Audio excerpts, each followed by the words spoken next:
Welcome to the Parent Favel Generation X podcast. Join hosts Kim Parent and Corey Favel as they pull back the curtain on life growing up in the NHL. Each week we will host different guests from throughout the NHL world. Don't forget to tune in. Oh wait, do we still tune in? Or is that like a Generation X thing? Kim, we don't tune in. The kids say subscribe. The Parent Favel Generation X podcast is powered by Biscuit Teas and Favel Fitness, bringing you unique comfort and style while optimizing a healthy, organic lifestyle. Yes, we're going on a holiday.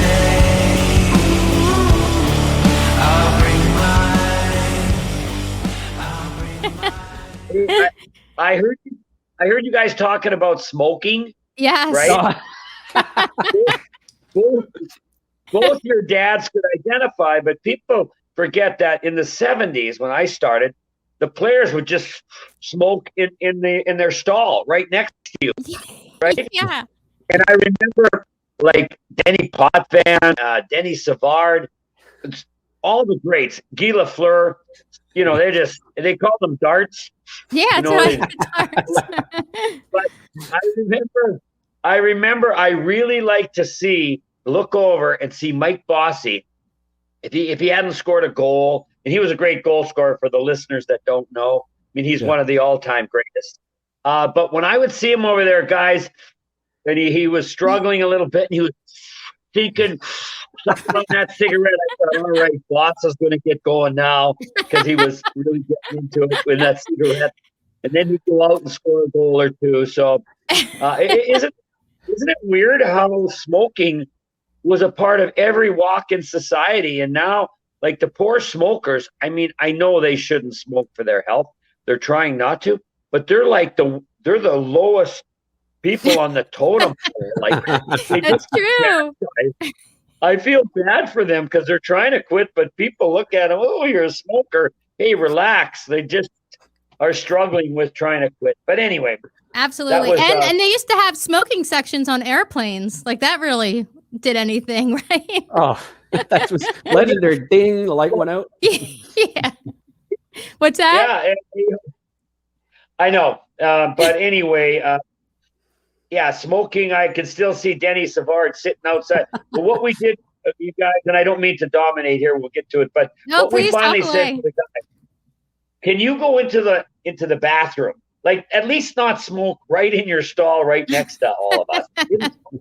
So then they'd go into the bathroom, and you'd be about 4 or 5 of them, you know, just sucking on those darts, and you'd have to go to the bathroom. You'd go in there, and you could hardly see.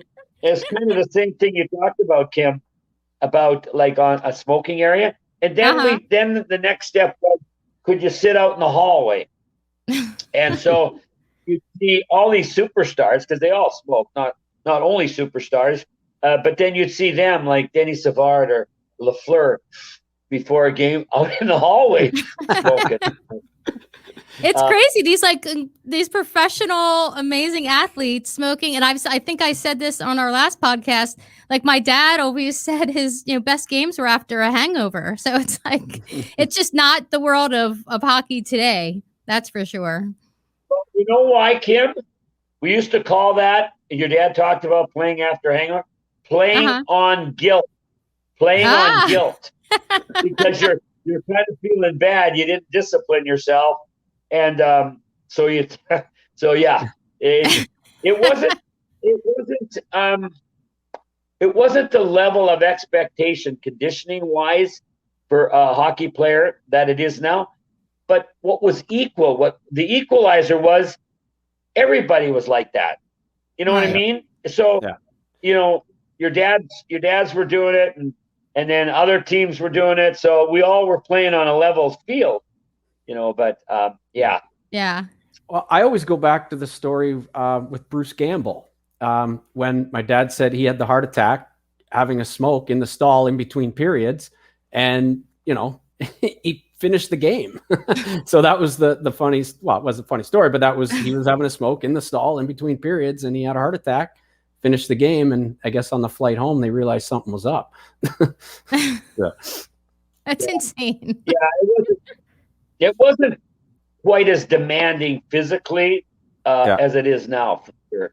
But both So you were your never a dads smoker? No, You I never never smoked? was. I Okay. remember I grew up in Canada, and I remember trying it. You know, the peer pressure. Oh my! Yeah. What we peer pressure did led people down wrong paths and stuff. It was incredible. Probably still the same now for young kids. The peer pressure is what Yeah. leads them in things they probably wouldn't go. So, hey, Chico, well, it wasn't Chico, it's Glenn. Here, try one, try one. I see everybody smoking. I think, well, it must feel good or something. So I did try it. It hurt my throat. I got a stomach ache. I got sick. Yeah. And it was only the only cigarette I ever tried. Fortunately. Yeah. I went through a long phase of smoking, and now I'm like so healthy. We were just talking about that earlier. I just can't imagine now. Like, it's just not common now to smoke, you know. But how Yeah. did you get the nickname Chico? How did you become Chico? Well, you know, it was 1974, 75. I was a rookie. Your dads were already established in the league, but I was an older rookie at 26. But anyway, you know, coming out of the Midwest, I'd never been to New York, hadn't really traveled much. It wasn't like today where kids are getting trips for their high school graduation to, you know, exotic places. I mean, kids just didn't travel. So when I went to New York that first year, we stayed in an apartment building with a fella. His name was Doug Rombo. He was a teammate. Yeah. And we would ride to the rink together. But I'm living here in all, you know, another language, a lot of Spanish speaking people like the carpenters and the doorman that we stayed at. And, you know, and they were really cool. And I thought, well, if I could ever learn some Spanish. I was still Glenn, but this guy, my teammate, Doug Rombo, would have to come and get me.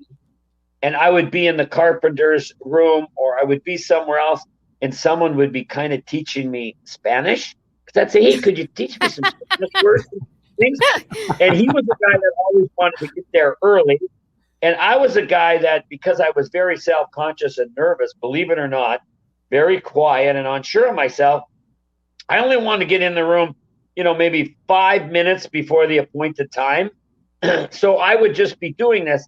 So one day in the locker room, I remember he was a funny guy, and you know, both, you know, Doug was a funny guy, right? He could work the room, and Bernie in a different way could work the room, and so they were funny guys. And this Doug Rombo was funny, and so he was telling the guys in the room, "Huh, Resch, you know, he's always late. I got to go find him. He's always in the room trying to learn Spanish, and you know, thinks Spanish." And Chico and the Man was a very popular TV show at that time. Freddie Prinze. Yeah. Yeah. Yeah, so look, he doesn't want to be Glenn. He wants to be Spanish Chico. So let's call him Chico. Everybody started calling me Chico because he told a funny story. And then my next game, I played, and the writers who would come in every day had heard the players ask, you know, responding to me, calling me Chico. So the writer said, "Hey, what's this thing with Chico?" And I said, "Oh yeah, it's the guys, you know, they give me a new nickname." So that story on my game, the next game, they referred to me as Chico, and then it just caught on, and I've never been Glenn since. Wow. And That's a great that's the way the story went. story. You know what's neat, Chico, is I knew Doug Rombo very well. He was a St. Catharines guy. He passed away a couple years ago. Amazing fella, but his wife Helen Rombo was just down at my dad's place in Florida. So Helen's still around. He has 2 twin daughters my age. So yeah, I know Doug well. Yeah, he was a great guy. Well, thank you for that, Corey, because Helen was a sweet lady, and I remember the twins were just born then. Yeah. And I always wondered about Helen. Well, please tell your dad to say hi to her. She was sweet. You know, Doug was he was one of those guys that just had the gift of gab. You know, unfortunately, he didn't have the gift of finish around the net. So, you know, that's really what it was. But they were both fine people. And it was always sad when it didn't work out for them. But I'm glad you filled in the blanks for me, Corey. Thank you. Well, and that too, he had a restaurant, Rombi's. Rombi's is just down the street from me. Friends of mine own it now, but it's so Doug it's funny you brought that up. He's a big name in St. Catharines. So That's awesome. And the restaurant's Really? still going strong, Corey? Restaurants going well right now. Well, But take yeah, away the no, COVID everyone, situation. Yeah. yeah, everyone goes to Romby's. Romby's was a spot. And I remember Oh, wow. the What NHL do you smoke think pit. for me? I'm What's sorry. that? What you think for me? Romby was a huge impact in my Wow. life, just like you said in St. Catharines. Yeah. He's the one who gave me the nickname, and that was people identify with nicknames. I'll say this, you guys. Let's see.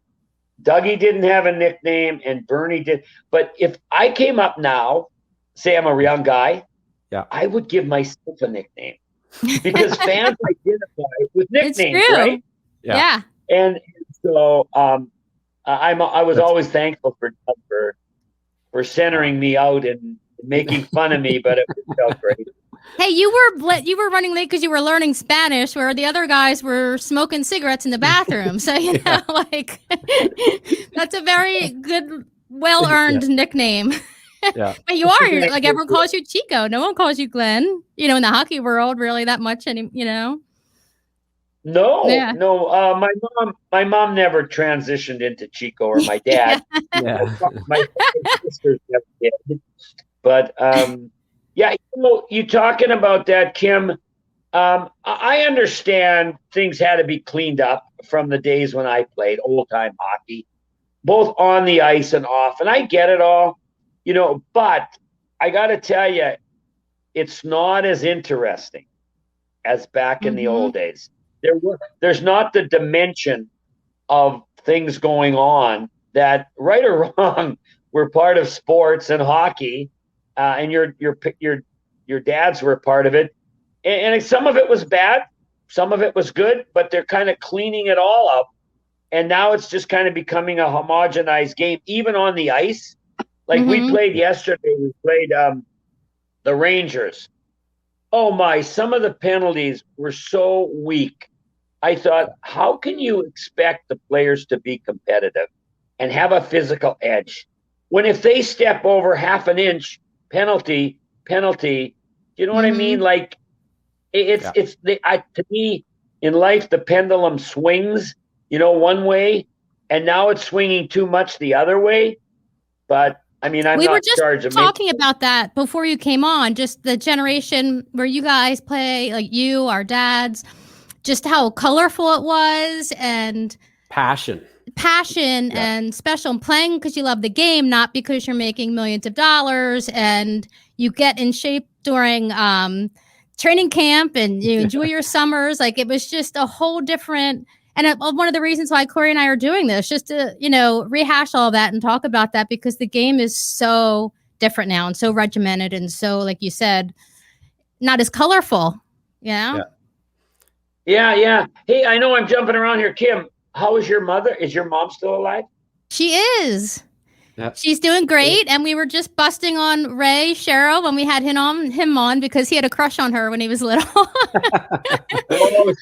But she's doing great. I got to tell you, Kim, and hopefully, and we shouldn't see. Here's another thing: you can't talk about looks when you talk about women, because somebody will criticize you. I did a sensitivity training, and the guy said the only thing you can comment on a female is her hair. So I'm going to say, Kim, you have nice hair. That's all I can say. But hey, I'm old school. Don't worry about all that. But your mom was a head turner, if I can say it that way. I mean, people would see your mom and go, right or wrong. Okay, we'll get off that subject because you guys will. It seems to be a popular topic in our podcast. My mom's looks back in the day. Yeah, well, I mean, Bernie wasn't a bad-looking guy either. I mean, I'm just saying it. Talk about look, but you say hi to her for me. We only met a few times, but I always remember. I remember her for her personality, not for her looks. Honest. Yeah, she had very nice hair. You loved her hair. Yes, she had very nice hair. So when you were in Philly, when you played here, was my dad the goalie coach at the time? Yes. Okay. Yes. And Bernie told me one thing that really stuck out. Because he learned from Jacques Plante. And for people who don't know, Jacques Plante was the first goalie to ever really wear a mask. And Jacques Plante was the first goalie to say there should be a system to playing goal. Like Dougie and I, we kind of ad-libbed, like at first. You know, you go up there and whatever your strengths are, you go with that. Kick save, you know, a two-pad slide, whatever. Yeah. You would just go with. And then Bernie, though, told me this. He said, you got to have a system.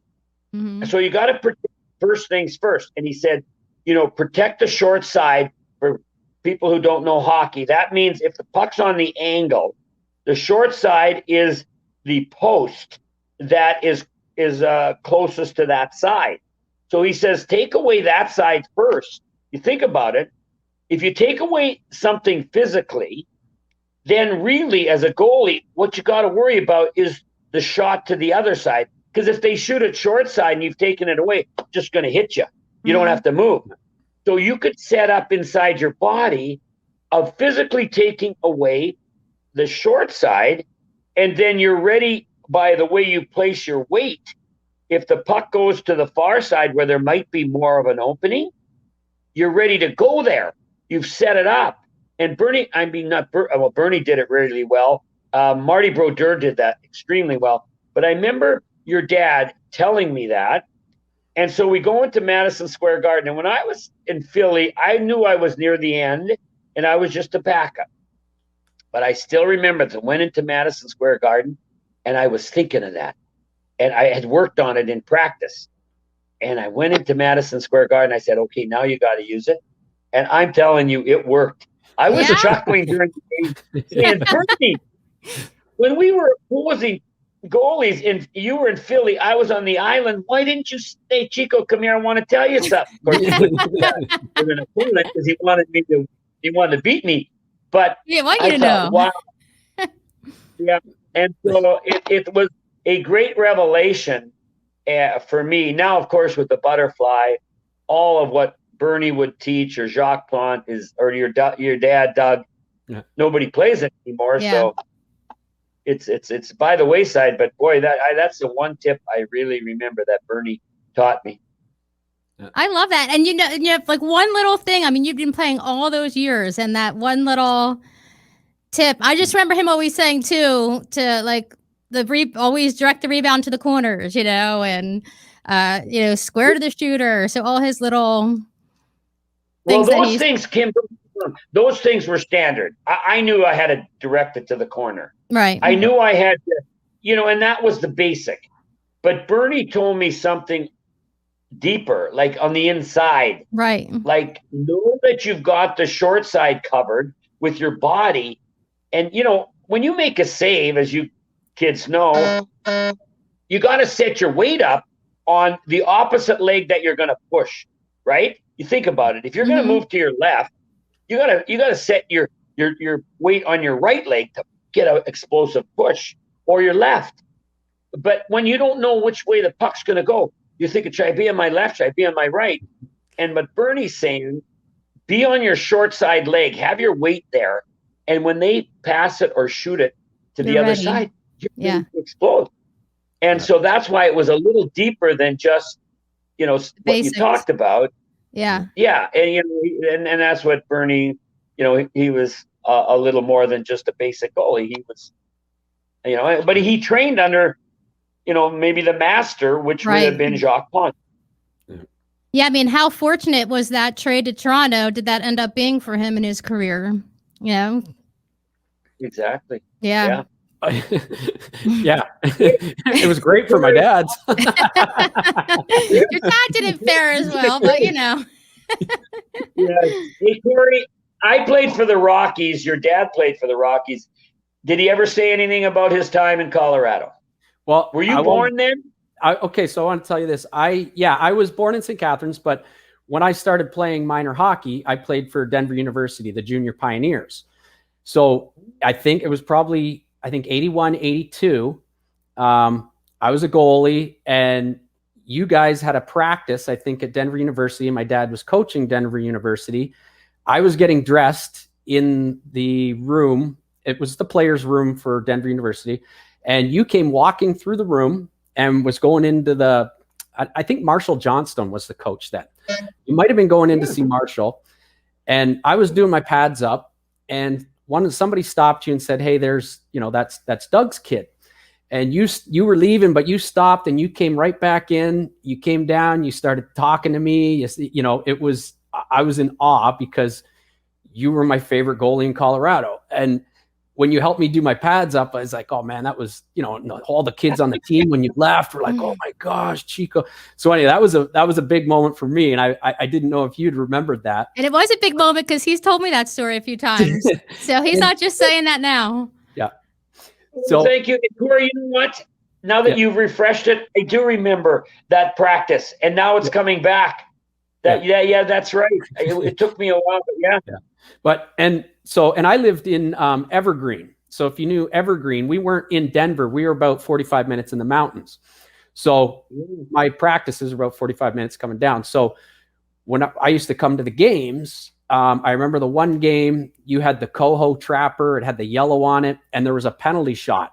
And the whole crowd, everyone is chanting, Chico, Chico.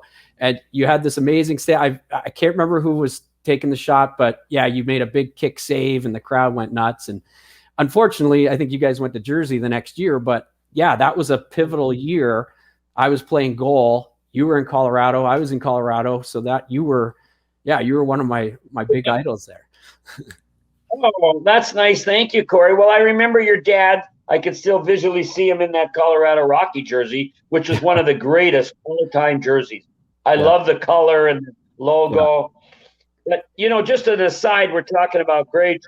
Goalies loved, and I, myself included, when Wayne Gretzky would get a breakaway on you, right?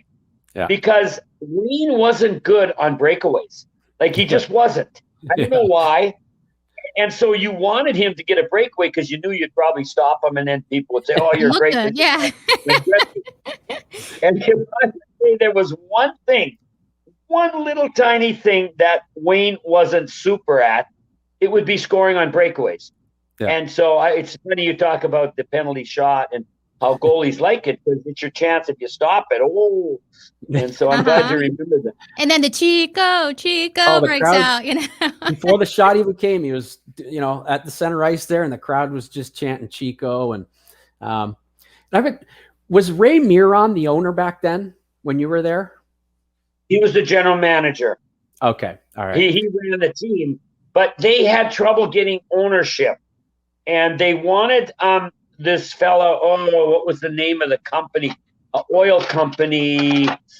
Who were the biggest service stations? They wanted him to buy it because he had, you had to have deep pockets because Colorado wasn't making the playoffs.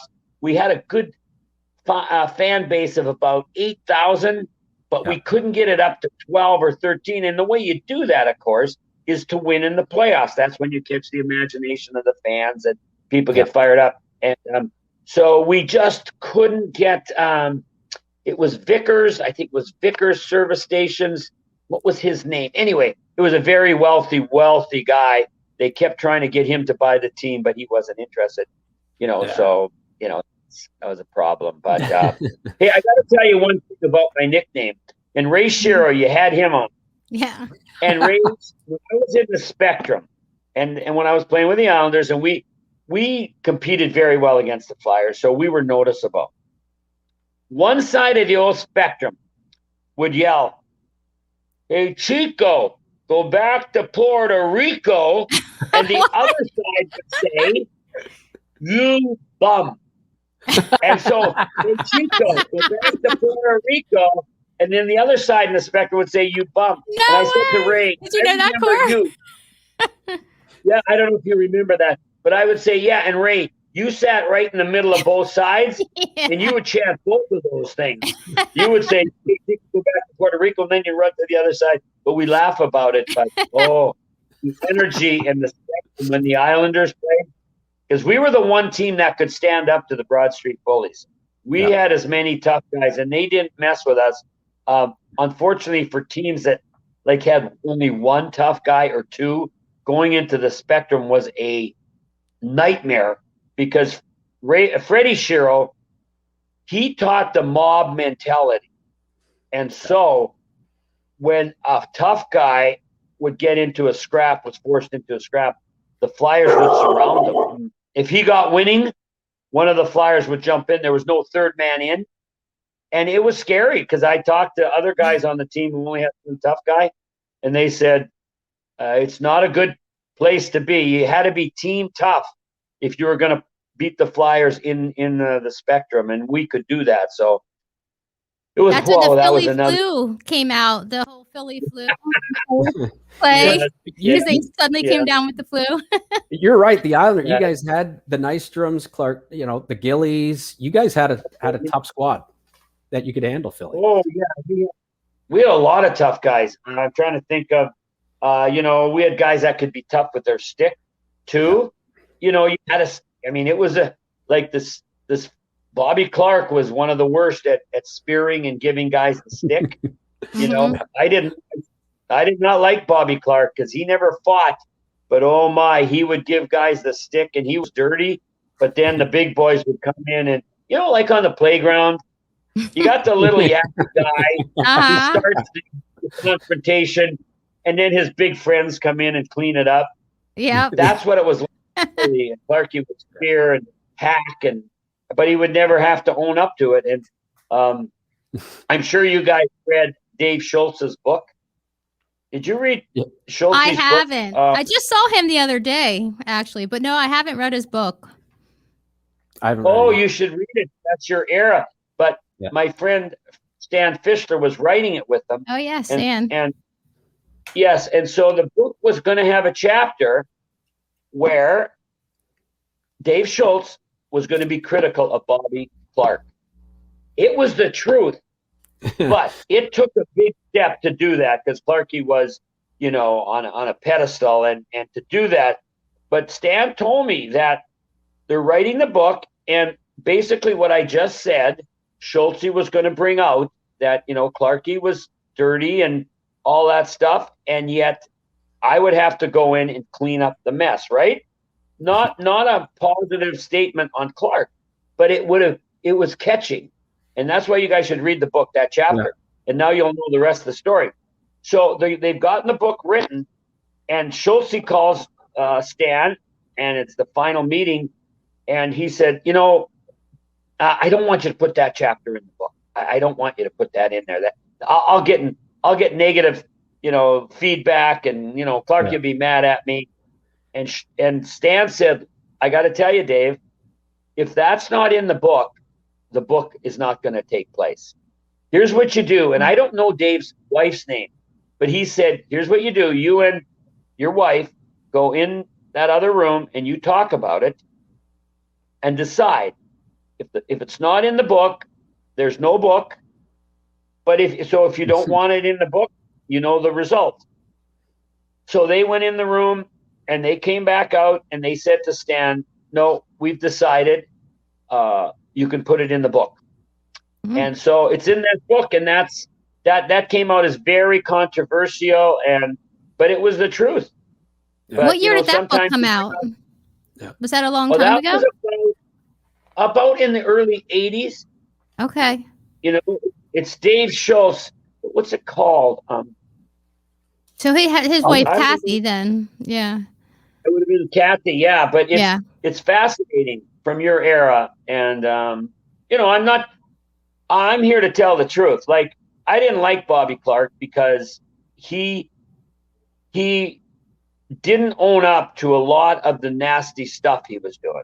Right. And I get it. Why? If I was his size, I wouldn't fight either. Like, he would have got pounded. Right. But, especially when you got all these other guys behind you.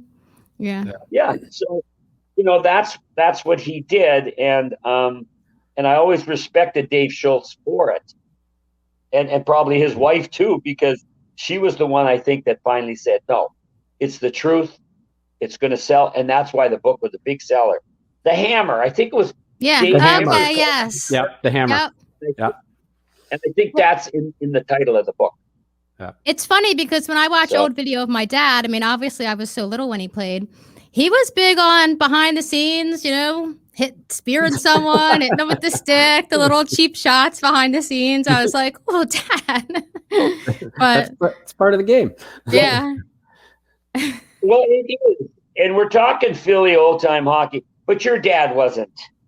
No, I mean, Dougie could lose it and do a little more of that kind of stuff than Yeah, my Bernie. dads were just little subtle things here and there.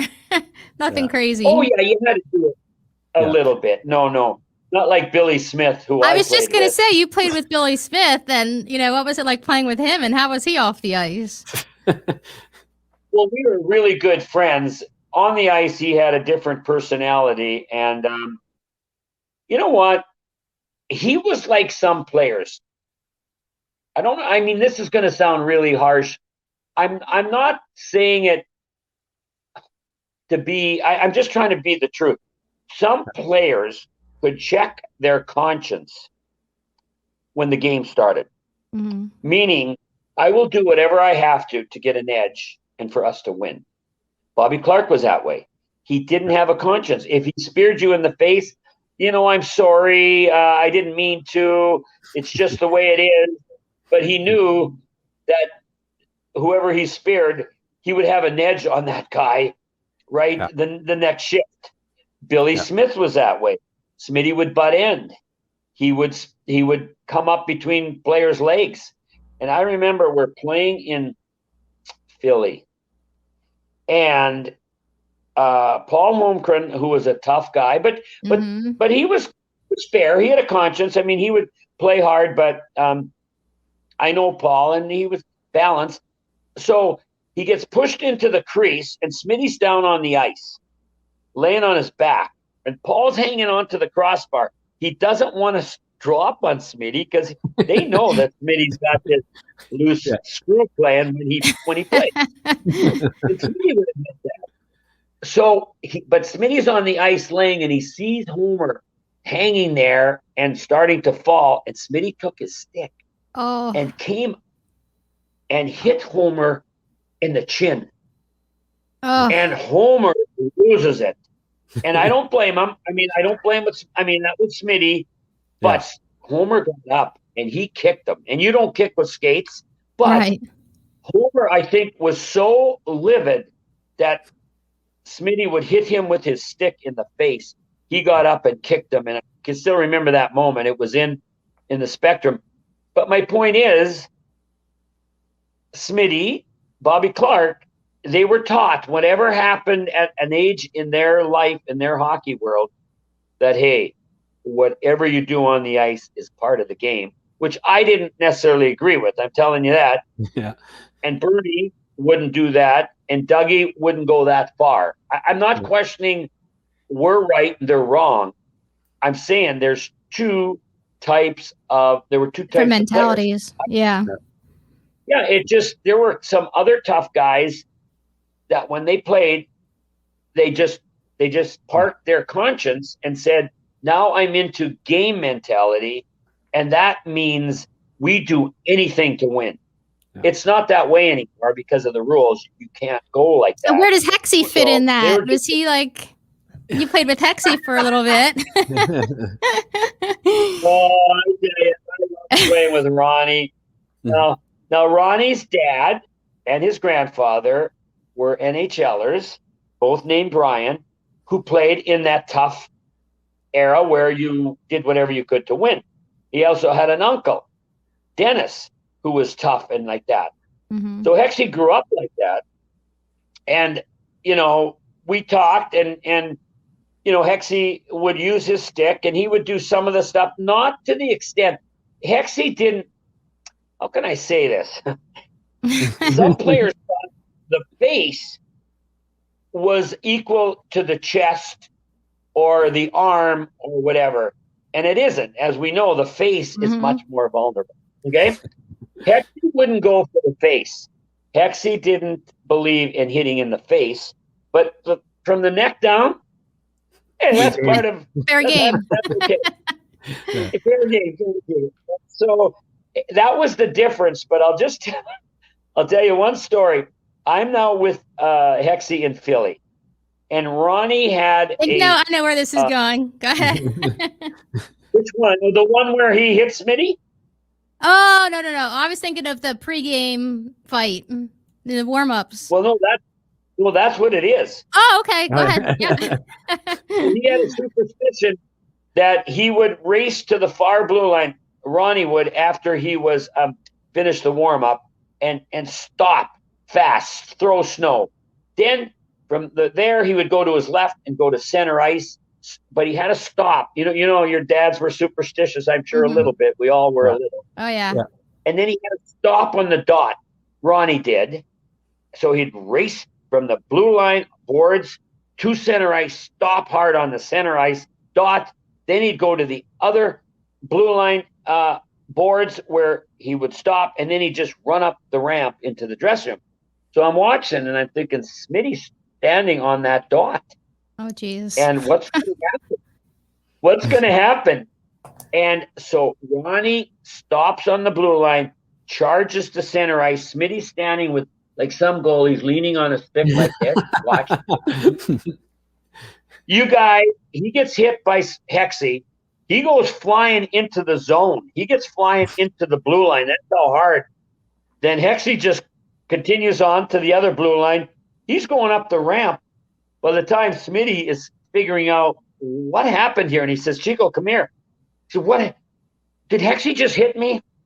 I said, yeah. He said, you get in there and you tell him when he comes out, we're having a fight right before the game as he comes out. I said, Smitty, listen. You get in there. I don't know exactly what happened, but it's not that he doesn't like you or whatever. And I said, I'll find out what happened, and let's just talk just right before, when we come out to start the game, and let me tell you Hexy's side of it. So I went in and I said, Ronnie, what did you do? Why did you run over him? And then Ronnie said, because I think he was trying to mess up my routine of standing on the dot. He was gonna play me. I said, no, I got to tell you, Smitty wouldn't know anything about what you do. He's not that type of player. He's just doing whatever he does. He said, oh, I shouldn't have done that. I said, no, Ronnie, you shouldn't have hit him. He said, okay, tell him I'm sorry. Tell him I'm sorry. I won't do it again. So I'm out there right away, and Smitty's waiting for me on the center ice, and I go over and I tell him. I said, Smitty, honestly, I know Ronnie, he is sorry. He thought you were trying to mess with him. And Smitty said, you know me, Chico, I don't know what other guys are doing. I'm just focused on what I'm doing. And I said, no, I told him that he's okay. Tell him I forgive him, and that's okay. And so they didn't have the fight, but two peas in the pod. And you're the middleman trying to calm it all down. I was the peacemaker. But there was like Bernie was the peacemaker. My dad was?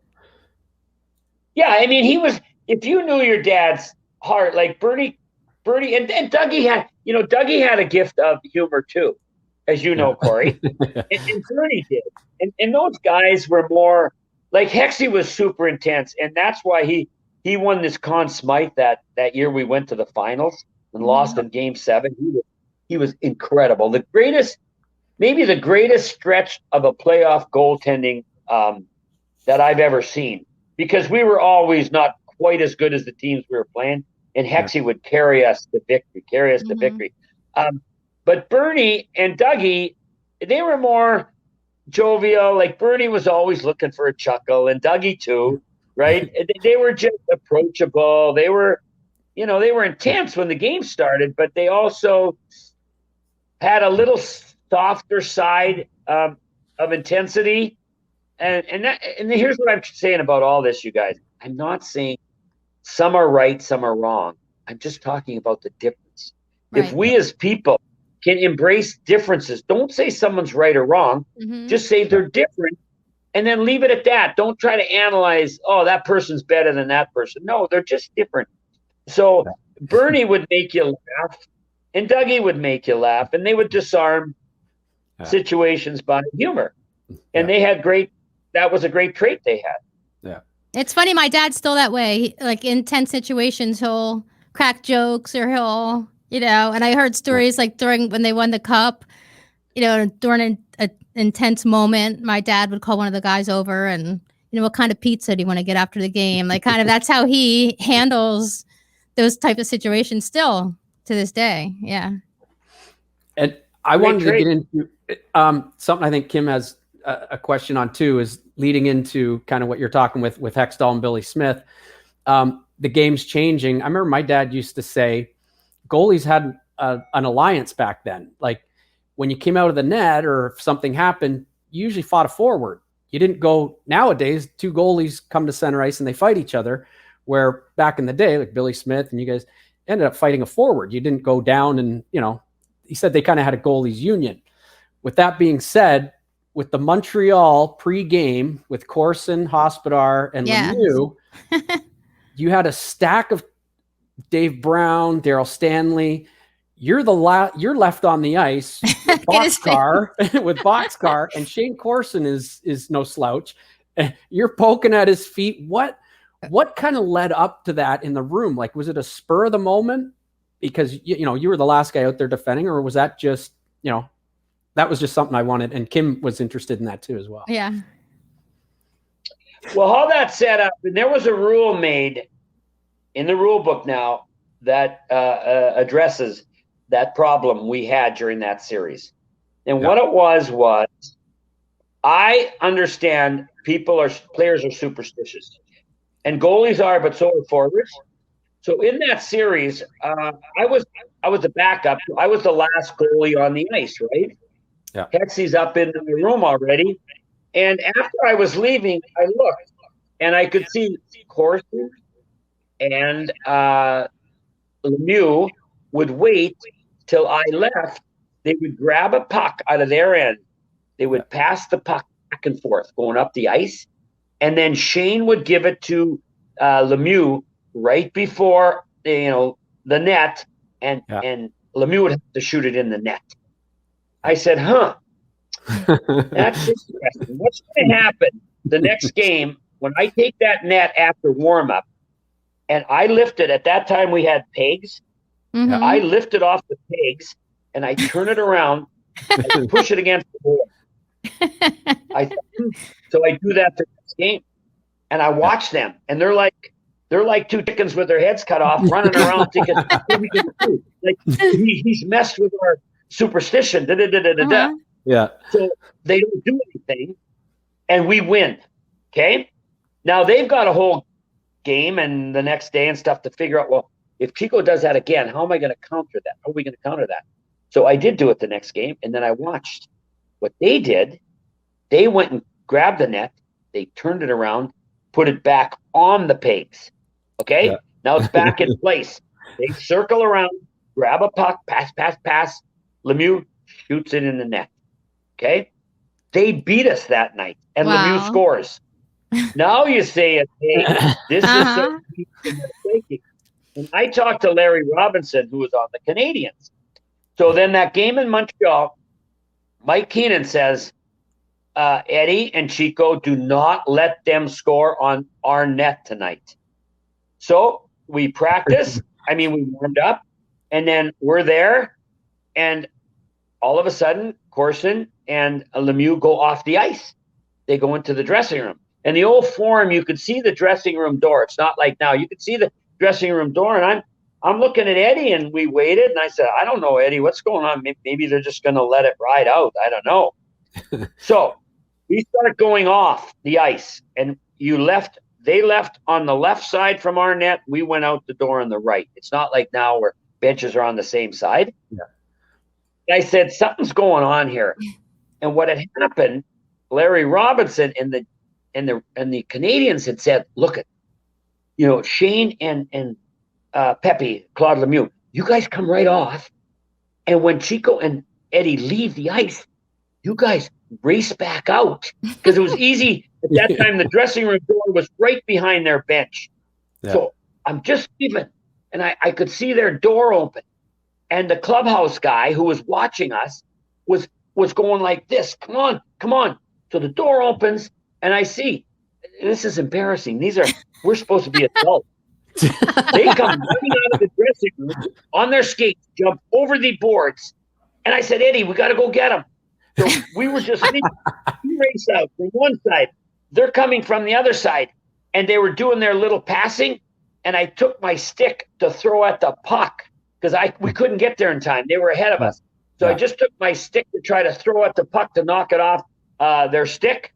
Well, I missed. So I went in the corner. So I went and got my stick, and as I come around, Eddie has grabbed Claude Lemieux, Oh God. and he's got him Yeah. down on the ice. And Shane Corson is standing over him. Now, remember, there was pressure on Eddie and I not to have let them do this. So Eddie said, I got to do something. So he just grabbed Lemieux. He wasn't punching him, but he grabbed him. And I come over, and I just said to the group, I said, really, what are we doing here? This is a grown man doing this. But here's the problem, you guys. Both dressing rooms knew what was going on. And when they heard the roar of the crowd, because they saw all this, and it was about a third full, they'd come early, the roar of the crowd, then they knew something was up. So I look up. So we said, yeah, this is ridiculous. We're going to stop. The four of us, we're done. But we look up. Out one God. side, here comes the Flyers. Out the other side, here comes the Canadians. Yeah. And unfortunately for Chris Nyland, who had avoided Dave Brown, because Dave Brown was the toughest guy in the league, Yeah. and Chris Yeah. couldn't handle it. Yeah. In this scrap now, this bench clear, both teams on the ice, he couldn't get away. And Brownie went and got him. And it wasn't Brownie's fault. It wasn't Chris's fault. But I often felt bad for Chris Nyland because there was no escaping Brownie. And then I look, and like Dougie Crossman, a defenseman for the Flyers, he'd taken his skates off. He had lang skates. He's up on the ice with no skates. And so he's dancing around with no skates. It was just chaotic. And then that went on, and they closed the doors. They wouldn't let any more fans in. And I always say it must have been bad because even Don Cherry, who loved the rough stuff, kind of criticized it. I thought, we must have stepped over the line if he's criticizing it. And then what they did was, the rule was then you can't, if you read the real book, at the end of warm-up, the team who's in their end cannot take the puck and go up to the other end and score in the other team's net. That'll be a penalty. So they wrote that rule in. So then I go back in the dressing room, and here's just a quick rest of the story. And I look at Donnie Knockbauer, and he's sitting in his stall, just dejected. And his nose, Donnie was a bit of a player, but his nose was a little crooked. I said, what happened? He says, my idol broke my nose. I said, what? Now remember, people don't realize this wasn't playing around out there. Like, this was serious stuff. Everybody was emotionally involved. He said, I was just going to grab Larry Robinson. I wasn't going to fight Larry, but Larry did. He hit me in the nose. And he was more than the pain of the nose. Yeah. He was just so sick that his idol broke his nose. I go, and I'm sitting next to Hexy, and Hexy's eyes are red. I said, what's your problem? What's wrong with you? He said, Chico, I couldn't get out there. Mike Keenan told the attendant there was a metal screen that went across, like you walk through the door of where the metal screen was, and then to the right was a dressing room, to the left was where you changed. But this screen cut off both those the locker rooms. So as soon as the team went out, and I was on the ice, I didn't know that. Everybody went out. Hexy was in the bathroom doing something with his eyes and stuff. Mike Keenan said to the guard, hey, pull that screen across and lock the door. Do not let that goalie out. So Hexy tells me, yeah, and so he's got that screen, and he's yelling at that guy, you open this or I'll give it to you. The guard's telling me this. He said, I didn't know what to do. I was going to get in trouble each way. I can't. The coach said, I absolutely can't let you out. So anyway, Hexy fortunately wasn't part of that. So when I came in, he had been so mad that he couldn't get out and be part of the team that he was, he was upset. And the last thing is, so now this thing's gone on. The Canadians come out, and they scored within the first 2 minutes of the game. And it looked like this is going to be an advantage for them. But Hexy shut the door, and we scored, and I think we beat them like 3 or 4 to 1. And then it was the end of all that craziness. But that was kind of, you guys, that was fine. That was kind of the final step of the craziness, the real craziness of hockey ended that night in Montreal. And What year was that? you know, from then 1980. That was in the oh, late 80s. 87. 87. Yeah. 87.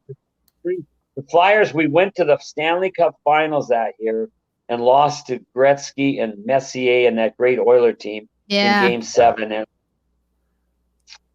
Wow. so there So you that, go, the that rest just of the story. changed everything. Changed the rule book. It did. It did. And it was kind of that stuff. I realize in a politically correct world, you can't be doing that stuff. You can't. I mean, young kids, you see it. But, I often talk to older guys and we think, why did we do some of that crazy stuff? We weren't making that much money. But you guys, it was the peer pressure, number one, to be a team member and to be team tough. And, as good or bad, whatever you want to say about the Flyers winning those 2 cups in the early 70s, in one way it was good, but in one way it was bad. Because teams could see that the Flyers had a mob mentality that propelled them to Stanley Cups. Like you have no idea how scary it was to play the Flyers in the Spectrum for other teams. And they had a huge edge because remember, you could skate and if you were going to hit a guy along the boards, you could jump off the ice and just crush him, right? The referees at that time would never, ever want to give a team 2 consecutive penalties. And I talked to Billy Barber about this. So if the Flyers took a penalty, they knew they're not going to call a second one. We can two-hand, we can, cross check in front of the net. They weren't the only ones doing it. Don't get me wrong.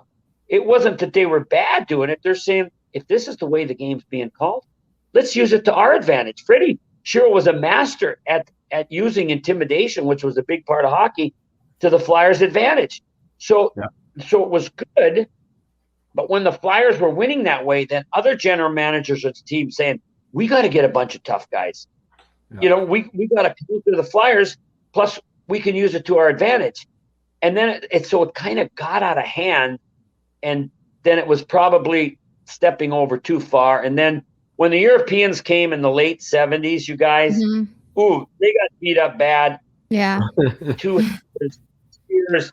And then I think the league, because commentators, local commentators, national commentators, and I remember it well saying, oh, those hockey players, they're a bunch of animals. They got those goons.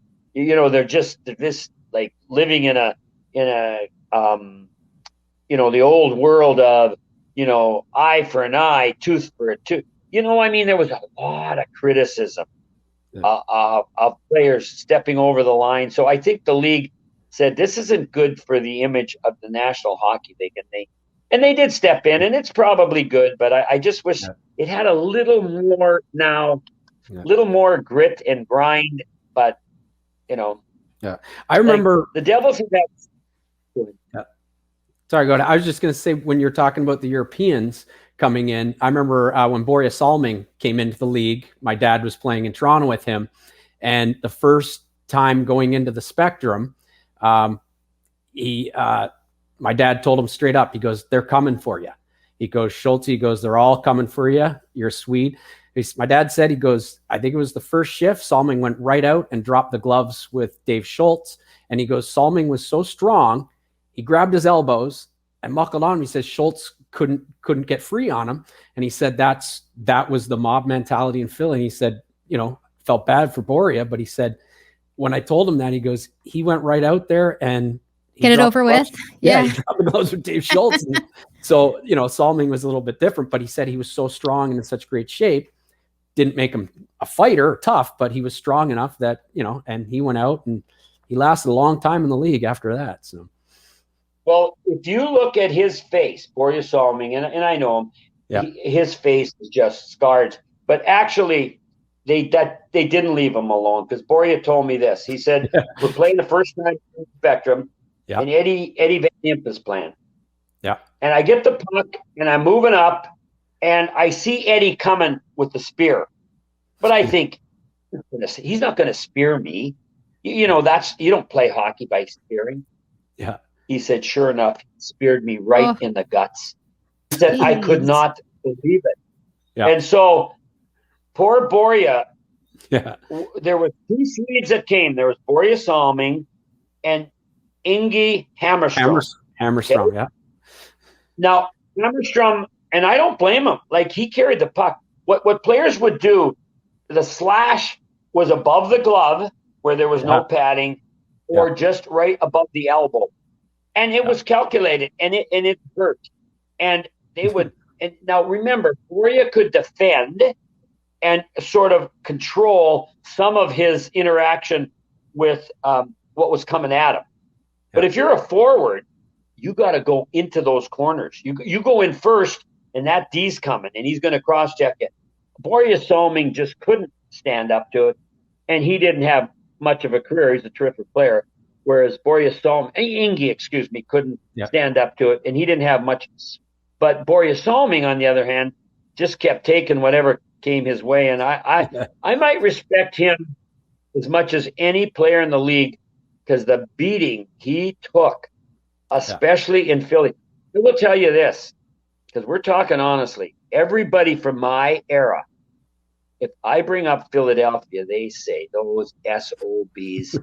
I mean, I can imagine we'd be the same way. Yeah.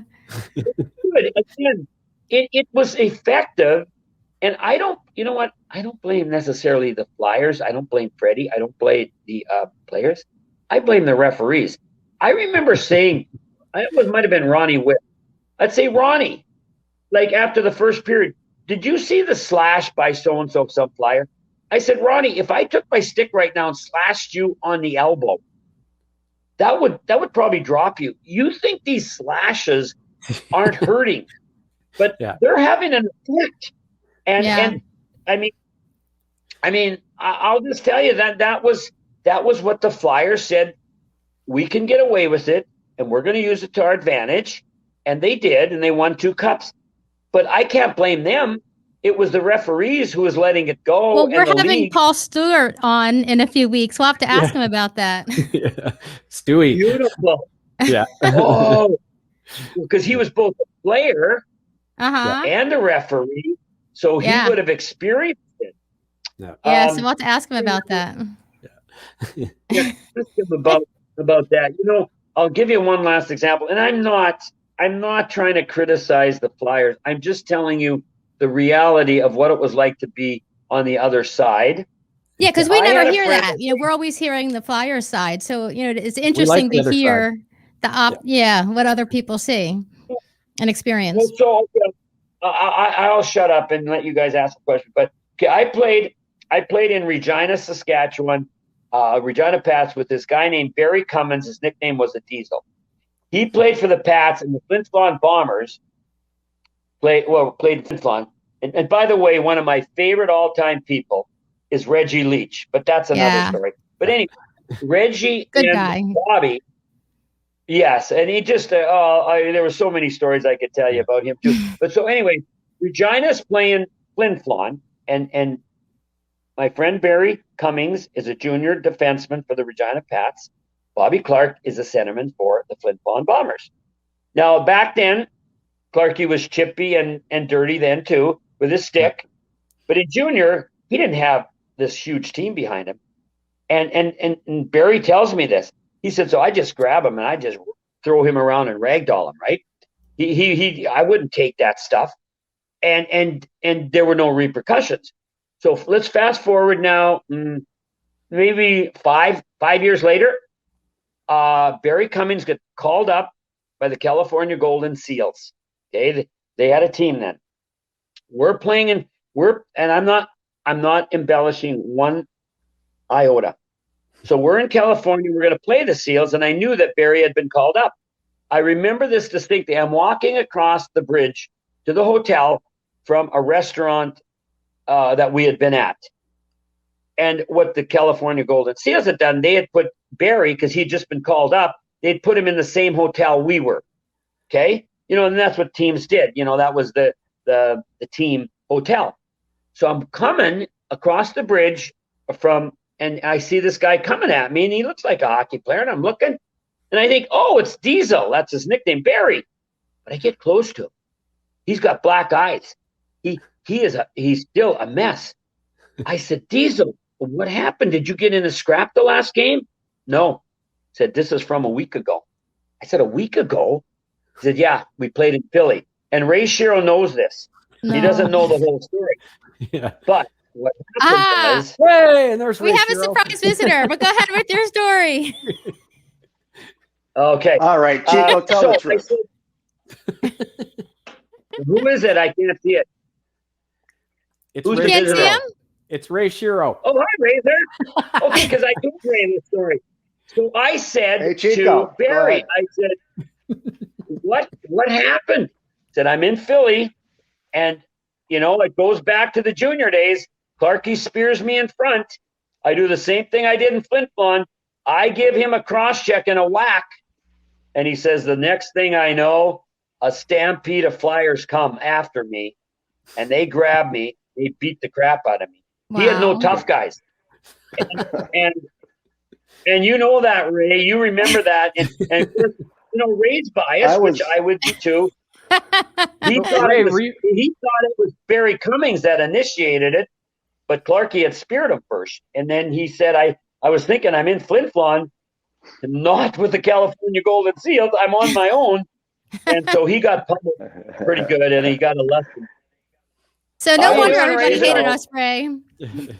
I was at that game, and You were. I'll never forget it. I was at that game, and it happened in the corner to the left, where Bernie or whatever would twice a game be in goal, and I was in section C, and yeah, they were in the corner, and Barry Cummins gave out but Barry Cummins, the problem was he hit him over the head with a stick and cut him for 20-some stitches, blood everywhere.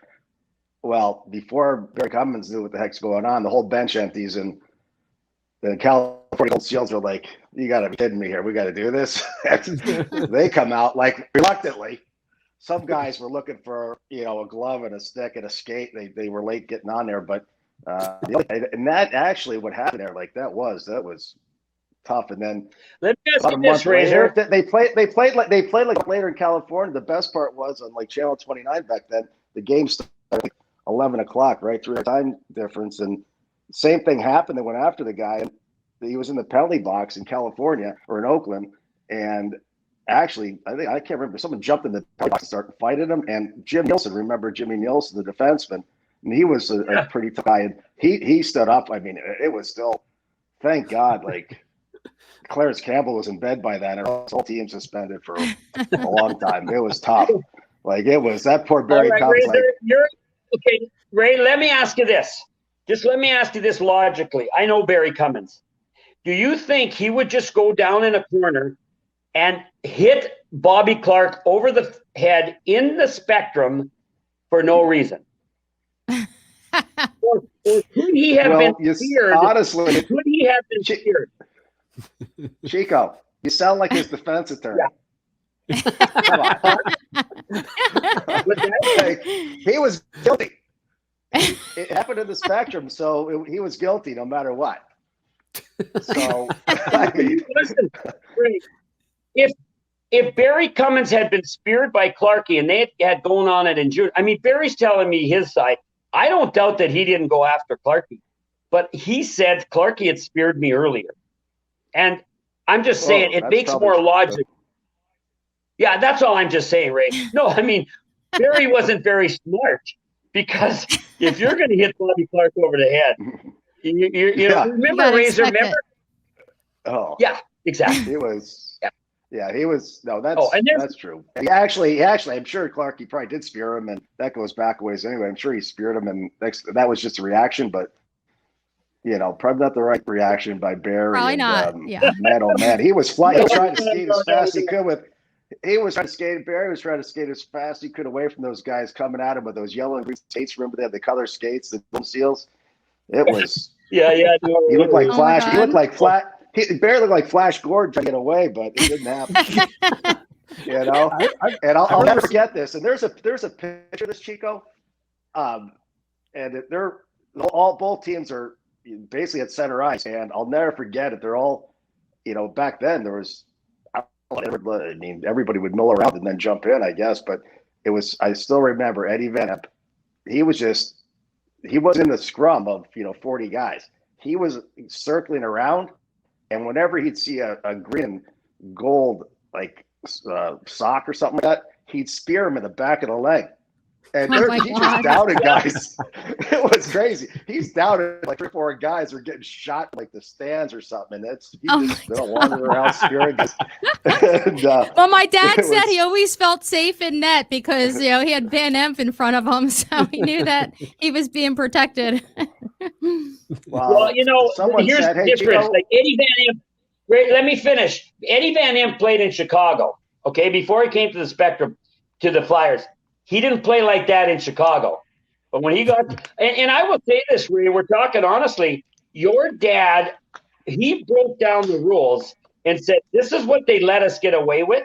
We're going to take advantage. And that's what I was saying before you got on. It wasn't your dad's fault or the Flyers' fault. It was the league. That was what you could do, right? Yeah. And there was St. Louis Blues that were doing it in Boston, obviously. They were tough. And then – but that's like you were saying with your dad in net, or Corey could be your father in net. With Eddie Van Emp out there with that team anyway, and it's a bold strategy there, Cotton. But remember when there used to be like less than 2 minutes left in the game, and the Flyers are shorthanded? Well, whatever. They had another penalty. Then someone, I can't remember who had told me this, playing for the Kansas City Scouts or something, said the scariest minute in hockey is against the Flyers when we have a 5-on-3 and they can't put any more guys in the box, so they're just chopping everybody. And that was Eddie Van Emp would be no one would go to the net. I mean, so that was something. And then I mean, part of that ring was this. Here was the other part of that. The Flyers mentality was whether we're ahead or we're behind, we're going to leave a message for the next time we play these guys. Mm-hmm. And it would always be, it was just as bad. You wanted the game to be close. Because if the Flyers were way behind or way ahead, they didn't care about taking a penalty, right? And it was like, oh. And well, I guess it worked. Everyone was scared to play there. So I guess, I guess it worked. So, Ray. The Philly flu, the Philly flu was absolutely, wasn't as bad as the COVID now, but the Philly flu was rampant. Uh-huh. Yeah. Oh, it was. And I wanted to ask Ray, were you really part of the chance Chico go back to Puerto Rico? Oh, yeah. Good call, Corey. It was you, Bum. Chico, you could probably answer that. Chico, you could answer that, buddy. Oh, he already told us. He already told us. Oh, yeah, that's good. Right well, no. In the middle. Yeah, he says I was leading the chant. I was like 11 or something like that. And remember, that was the chant back then. And Chico, hey, Chico, Puerto Rico.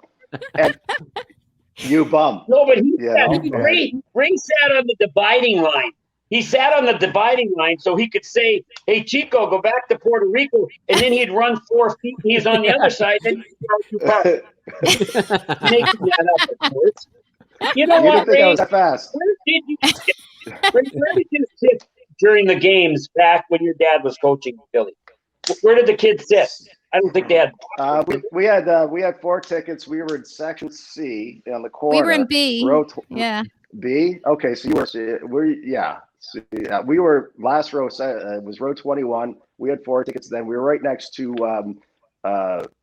Dorothy Pelche, Marcel Pelche's wife, and she had 4. And then I think right near the end was Joyce Allen, Joyce and Blake, and all those guys were down the end. So we were in the corner there, and it was perfect. We were like, last row, and then you can get out for, when the bench clearing brawls, when you're 11 or 12 years old. I mean, bench clearing brawls, like you got to go to the bathroom. So luckily, an easy exit and come back, and the fight still go on. So it was all good. That's where we were. But Ken, so I don't know where where's section B? Is that closer to the middle of the ice? Was that closer to the We middle? were on the corner. We were on the You're on the corner. Yeah, we're on the corner. You're right next. In the back row. Mhm. And it was great Got it, because yeah. we could sit up on, like, we could, you know how the seats close automatically when you stand up. We could sit on them so we could see everybody over everybody's heads and not block anyone's Mhm. view. Like they were the perfect seats. Yeah, they were. Yeah, they were perfect. It's right the last row, but those things, though, you stand up on those seats, boy, you slip and it catches your leg, and Yeah. you're Oh, yeah. in trouble. You know. I remember we sat next to the Eklunds when he played here, and I Oh, just the wow. whole game would be like his wife. Like I was just like, oh my god, she's so beautiful. Oh my god, you know, like I just thought that she was this like gorgeous blonde Swede sitting next to me. Yeah. That's pretty good. Chico, Kim, no, you thought she had nice hair. That's all you could do. All I thought is, wow, I wish I had her hair. all these great seats. Chico, We were all these laughing, Ray. great- Go ahead. What's No, that? go ahead, I was just tell Ray. saying, they're talking about the spectrum, and my seats were. Do you remember McNichols Sports Arena? Absolutely. Yeah. Yeah, that's where we were. I always used to sit up in the top on the catwalk there, but that was Oh. yeah, McNichols Sports Arena. That was the legendary Right. rink in Colorado. Yeah. So, Ray, Let me Well, ask you one question, though, Corey. And Ray Yep. might remember this. One of the reasons why the Rockies left, they only made the playoffs that one year, and they played the Flyers. Was your dad the goalie then? Yes. Yeah. And Okay. what I asked you about Ray Miron, I think the big issue, my dad had it out with Ray Miron because they were trading away. They made the playoffs. They were building a Stanley Cup contender, and they started trading some guys away. And my dad had it out with Ray Miron, and that's when I think Cherry came in, and my dad wouldn't play. Like Ray Miron wouldn't let him play. They had it out. So I think they called it the Carp. The Carp. And hey, Chico, I was saying that Tim and Corey, when I was on with them earlier, I remember that series well because that was when it was 1-16 and so forth, the best of three. And they played the Flyers, and honestly, the first game, it's a best of three, so first game's in Philly, and the Flyers were like 1 seed against 16, whatever it was, and honestly, Corey's dad, like Doug Favell, stood on his head. I mean, they might have tied up latest two, and Flyers, I think, won the first or two of overtime. Then the second game's in, I think they beat him in two, but both games, I mean, oh my God, Doug Favell, those best of threes were so scary. And so, when someone stands on his head and they give him a chance, and you had mentioned Don Cherry, that was just when he coached the Colorado Rockies, obviously, and someone just mentioned this, that has nothing to do with our conversation, but just reminded me of the good old days of McNichol Arena and Don Cherry being there, and Ray Mirror, the GM, oh boy. And I still remember someone said, remember Merlin Malinowski, right? Yeah. Merlin Yeah, Malinowski. He was a pretty skilled forward, right? And Don Cherry goes in there, and his nickname was the Magician. And they said Don Cherry, after like a month, said, what do you think of the Magician? Merlin Malinowski's nickname is the Magician, And Don Cherry, of course, goes, yeah, no kidding, he disappears all the time. So that's what he was. That was tough, but that was but it's great to see hockey back in Denver. And Corey lived in Denver for a long time, I believe. What a great place, and obviously the great hockey, but those were some good times. Yep. Hey, Ray, did you get to travel on the road at all with the Flyers? Like, did you go to playoff games or anything? Or No, not really. I don't really remember. The only time I remember wasn't with the team was a couple times. Went to Buffalo, but not finals. I was on the plane once. I think it was 72, 73 season. I went to a game. I was on the plane with. Remember that? Reminded me of what's that? The plane was right out of Major League. Like, I mean, I don't know how we made it to Buffalo. It was rough. I mean, Joe Cadillac's out there, turning on the props and. Okay, we'll get there. And like, holy cow, this is the NHL. But no, not so much. And but that was maybe one time. I remember when my dad was at the Rangers. I remember I went on I was 16 or 17. I was went up school. I came back from March break, and the Rangers happened to be going out to like Winnipeg, Edmonton, Calgary, whatever. And I went on that trip, and I was kind of helping out the trainers and all that stuff. It was fantastic, and it was Gretzky's first year in the league, and watching him play, and I think he had like 4 points in the third period, and it was something. So good times. Wow. Yeah, traveling with them, that must have been a really, especially the one in 72. What were you, like 9 or 10 when you went on the plane? Yeah, exactly. Yeah, I still Yeah. remember that. And I think that was your dad's first year back. And I think that was Corey. I think Doug was traded in the summertime, I believe. Yeah. Before that, it was 73, 74 maybe. Yeah, it was that Anyway, summer he got traded. That bugger was still playing for Buffalo. Jerry Meehan, we talked about. So what the heck, So yeah, Hey, you guys, Tell me this. Were both Flyer Cups? I know one happened in Philly. Did they win them both in Philly, or was one on the road? One was in Buffalo, one was in Philly. Okay. No, one was in Boston. Okay, I wasn't sure. Yeah, that's right. Yeah. Mm-hmm. But when they won May at 19th and home, May 28th. yeah, when they won at home, just the fans all stormed the ice. So they're, they couldn't even skate around with the cup really because it was just the ice was covered with fans. Everyone just jumped over the boards and was on the ice. So like Bill Barber apparently was like knocking fans out to get them out of the way so they could skate around with the puck. But talk about different times. Well, you Get know arrested why, now. Kim? Well, here, I was going to say, you know why, Kim? Because the glass on the sideboards, not behind the glass, but on the side, it was only like maybe 2 feet high.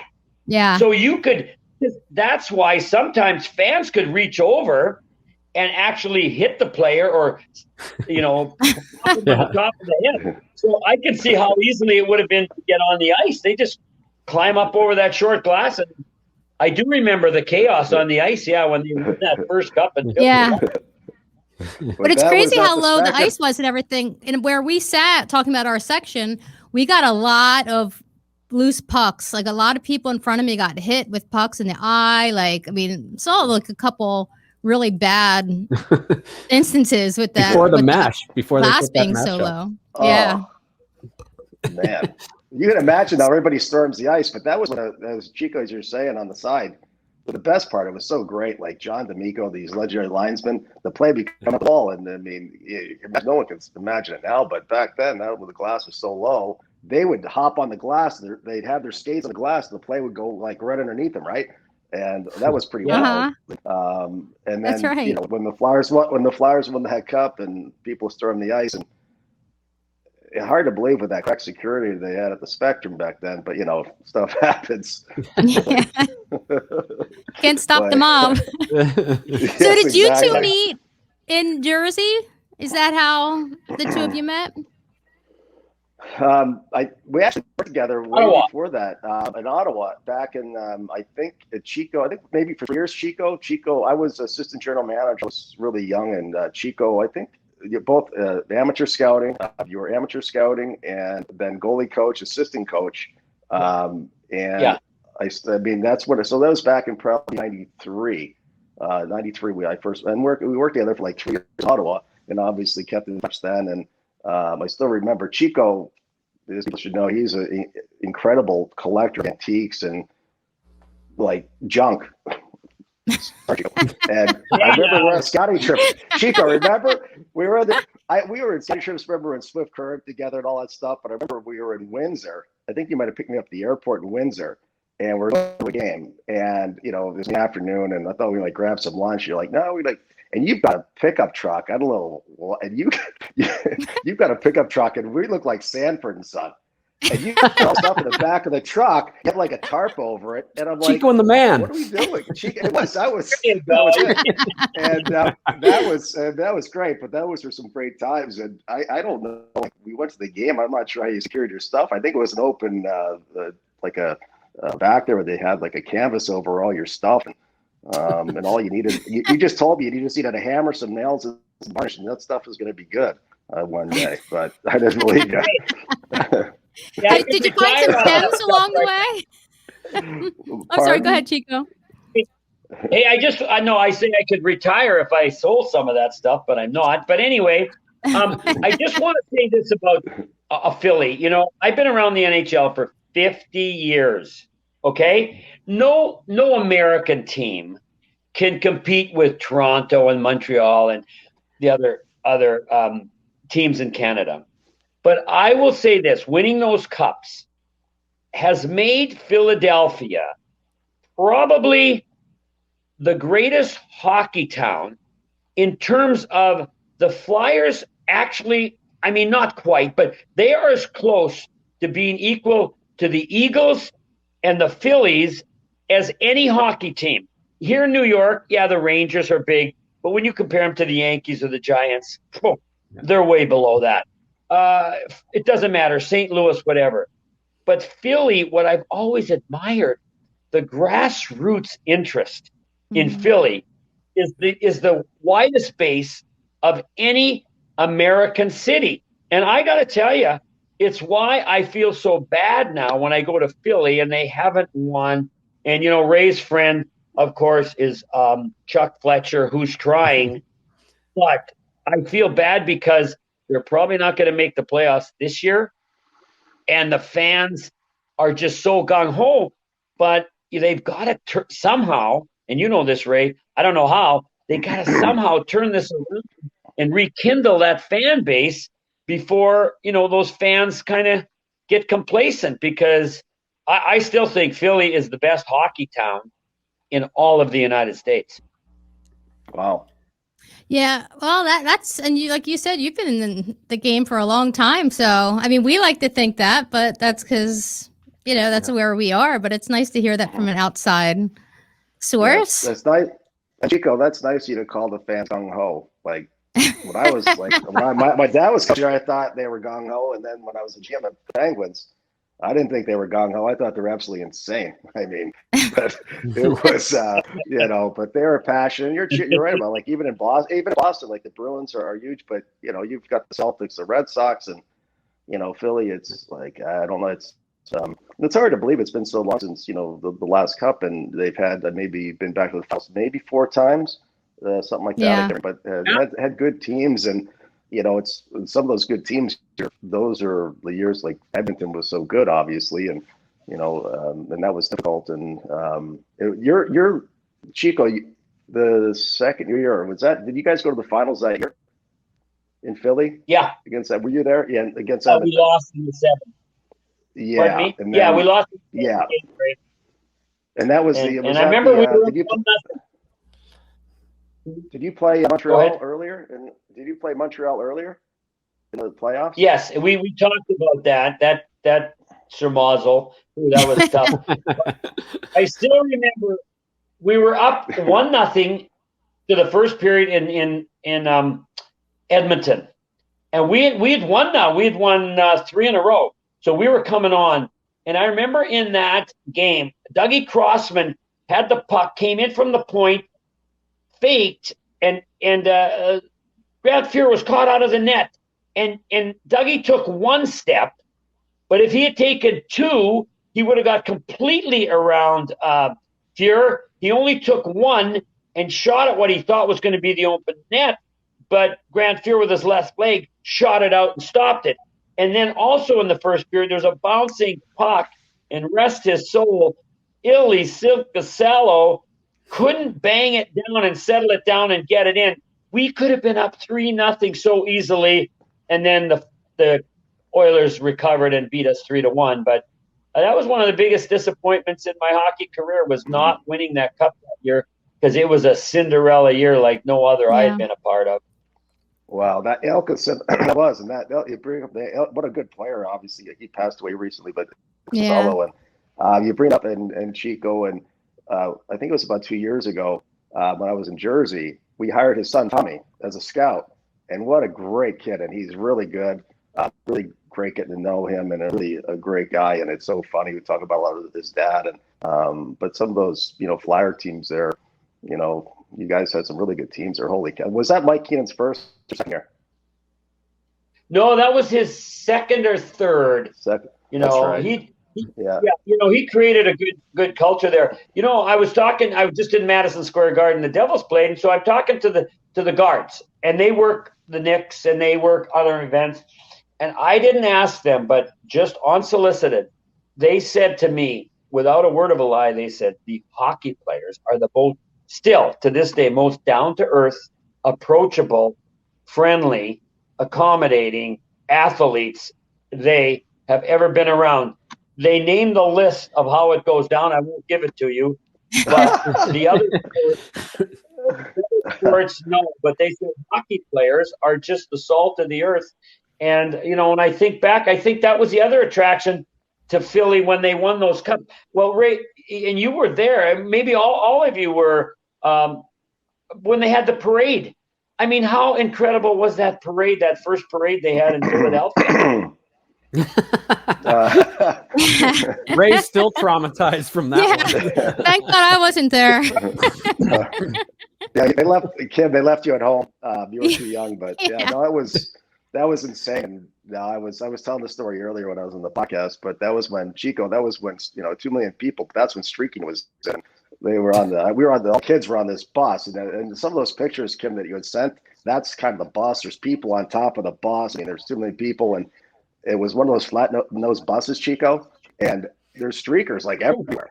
And so you're not even moving, but I was in the first seat, the bus driver, and we're just, there's people everywhere. And next thing you know, some guy, he's got zero clothes on, and he just jumps in on the windshield like Spider-Man. And everyone's like, holy cow. And the guy's like, go fly or something like this. And he's totally nude. And it's like, the next thing you know, we're all traumatized. But the bus driver is obviously this before. He's like, God, you got to be kidding me. He's like, turns on the windshield wiper, wipes that guy off like a bug. And that was moving on. It was so funny. Yeah, that definitely brought the city together. Yeah, that was, 2 million people, whatever, to a town that wasn't all that familiar with hockey yet. Like those winning years is what just ingrained it into our city. Yeah. Yes. I mean, that was something. And they hadn't won anything in a while. I mean, they don't expect it because the first year the players, as you guys know, were in the convertibles. And that wasn't, they didn't know what to, and obviously. Yeah, not a good idea. And my dad actually lost the sleeve to his sports coat was ripped off, and his Calder Cup, his HL championship ring, the Calder Cup ring that he won a few years earlier with the Buffalo Bisons, that was stolen off his hand. Oh, no. And, Wow. And you realizes like 2 days later, he's got a broken thumb. Because like twisted this, like shaking, like right, and so that. Oh my God, that was a rough one. Yeah, so I'm not sure what happened. I mean, that was a tough one, and then the next year, obviously, they had like a caravan that floats, which was a lot smarter. And so that was pretty wild, and everybody got the day off of school. That's for sure. Yeah. Yeah. Well, now we seem so far. What's that? Go ahead, Kim. Mm-hmm. I say now we seem so far from that. Like, do you have any advice, right? Like, what do you think we need to do with our team? Put you on the spot. What does Philly need to do? I know you're friends with Chuck. I thought you were going to ask Chico that question. I honestly, what are they going to do? I don't know. I mean, I haven't seen him enough. I haven't watched enough this year. And listen, I mean, you got. I'm the only my dad was a coach, man. When he played the NHL or whatever, he was a defenseman. And I'm talking to 3 people who, you're a goalie, and of course, your dads were goaltenders. And I don't know. I mean, Carter Hart's not the same guy he was last year, and if he is, it's a different story. And it's hard to you have no idea how good or bad your team is. If your goalie's 93 4 saves, whatever. Well, you're not even sure how good your team is because the goalie has a lot of mistakes and he's part of the team. That's fantastic. And the other thing is true too. If you don't get the saves or goaltending, which they're not this year like they did in the past, and he's a good young goaltender. He'll be back, and you don't know. You sometimes misevaluate your team both ways because right now it's hard because a lot of those pucks were in the net and it's hard. Hold on, okay, enough, Ray. Okay, that's my the goalie. That's my. Okay, you've got Tori, you've got Kim, and me. Okay, a couple derogatory comments about the goalie we can live with. But here's Tim. Let me say here's what I see. The problem. Let's hear. And perfect. Go ahead, Chico. The Flyers. Okay, you know what? The Flyers, they have no identity. Who are they? they can't score. Like they're not a high-powered scoring team. You know, Giroux and Voracek and these guys have gotten older. The window has closed on them being the centerpiece of great things happening. And why I said, you know, Chuck Fletcher has a tough job. You know, we saw that, and Ray, you know that it happened here in New Jersey.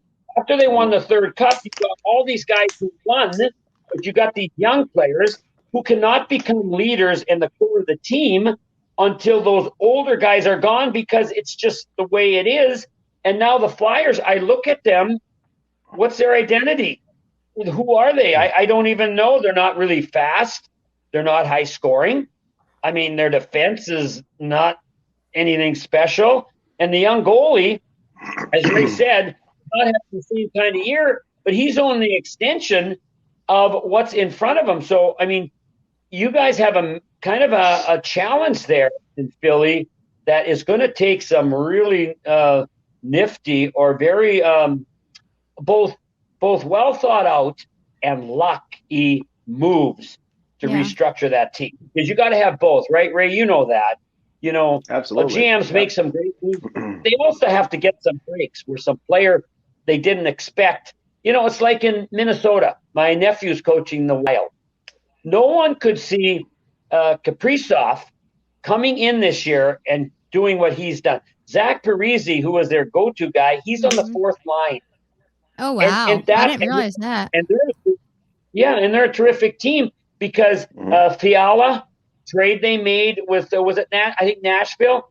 He's been outstanding. And they've had a lot of the guys that come up through the minor leagues are now exerting themselves, because what they really did was they had to change Suter and Zach as being the go-to guys.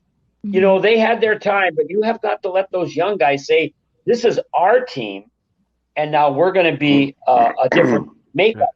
And it's not easy, Ray. You know that.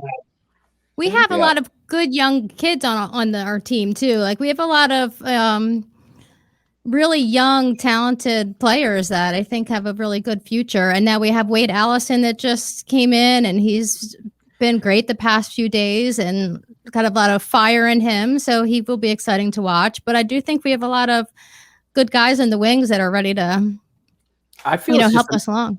It's a very odd year, I think, for every team. Just the fact that players coming out of that tunnel and into an empty rink. It's just a very different year. I'm seeing scores of 9-1, 8-0. So I don't know. I think next year. Brings us back to our Ottawa days, Chico. Brings us back to Ottawa days. 8-0. Exactly. Sorry, Corey. Go ahead. You're right, Corey. Corey, you're right. But let me say this: we just played the Rangers. Okay. Yeah. They got a nice core of 4 defense, and they got a goalie that's really good. Yep. Then they've got 2 top lines because they got Panarin. I mean, Panarin was a game breaker for them because to get him, like, he is so good. But then they got that established line of the Banajad and whatever. And then they've got you can identify who they are. But I would ask you to, especially Kim and Corey, like when you think of the Flyers right now, what jumps out at you that identifies our team? I like Morin. What is it? I like Morin. That Morin, I love him. So he's the Sam. Player. Yeah, no, I know. That's as a group. Yep. Like even the Devils, it's a good question. Identified as a young up front, as a young, fast team with a developing goalie. That's their identity. But the Flyers, because I like the Flyers, I want them to do well, but I'm just thinking, who are they? Yeah. And you're right. There's the older guys, and then there's these new young guys. But there's I definitely see what you're saying, and I agree with that. There's no identity.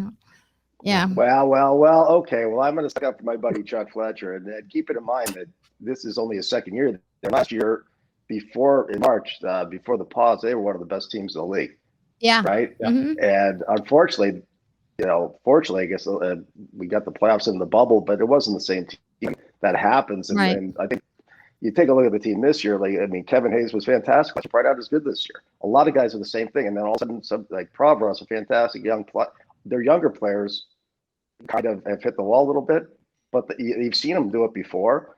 Again, the identity part, as Chico mentioned, like every team, needs and wants an identity, and to find that. So it's sometimes hard to figure out, and when you're evaluating those things, it's a lot of the same players from last year when they did so well, and then this year they come back and it's just not there, and some guys have regressed. But I think to over-evaluate sometimes is difficult too, based upon whether it's goaltending or whether it's guys have off years, and it's just going to happen.